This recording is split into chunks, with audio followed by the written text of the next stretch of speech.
Right, so, Lamb Champs. Lamb Champs is een van die groot goed op die kalender vir elke liewe skaapprodusent in die land. So ons is hier so by Johan, net buite Bultfontein. En ons gaan 'n bietjie hoor, hoekom het hy ingeskryf en wat het hy ingeskryf? Kom ons gaan luister 'n bietjie in.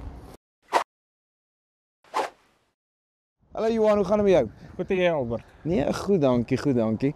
Ons staan nou hier so op 'n koue stukkie vlak vanmôre, net buite Bultfontein. Vertel my 'n bietjie, waarmee boer jy? Ja, definitief die koudste dag wat jy kon kies. Ja, nee, ons boer hier so met merino skape, bokke, beeste. Bokke en die beeste loop lekker saam op die vel. En dan ook mielies en ja, die gromwentjies, sojas en al daai dinge wat ons sommer weer terugdruk na die veebedryf toe. So ons almal weet Lamb Champs is nou op pad en is 'n lekker groot een op die kalender, maar is die Graan Champs. So kom ons praat 'n bietjie oor die skape. So verduidelik vir my, jy het gesê merinos. Hoe lank boer jy al met die merinos? Hoe lank kom hulle saam met jou? Ja, nee, die merinos, ek het my hulle gekies van die begin af. Dis nou so 13 jaar. Ja, van 2012 af. En ja, ek boer maar met hulle. Ek het 2018, 2019 toe ons kwai siektes gekry, E. coli.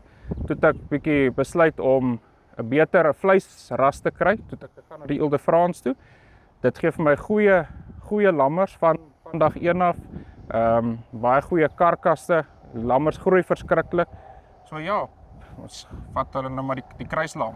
En dan die een ding wat ek nou maar ons almal wonder is, hoekom Lamb Champs? Hoekom het jy nou ingeskryf op die einde vandag vir hierdie kompetisie? Ons weet is meer as net 'n kompetisie, maar hoekom het jy tog ingeskryf? Jong, ek glo tog my kruisdeling is die beste.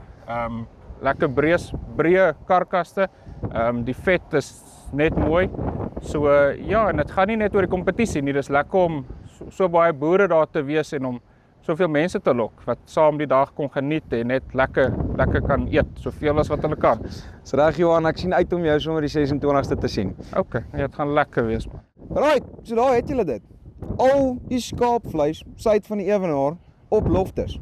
Die 26ste Julie 2025. Maak seker jy koop jou kaartjies vir Lamb Champs en ons sien uit om jou daar te sien. Dis Farm Spice oor en uit.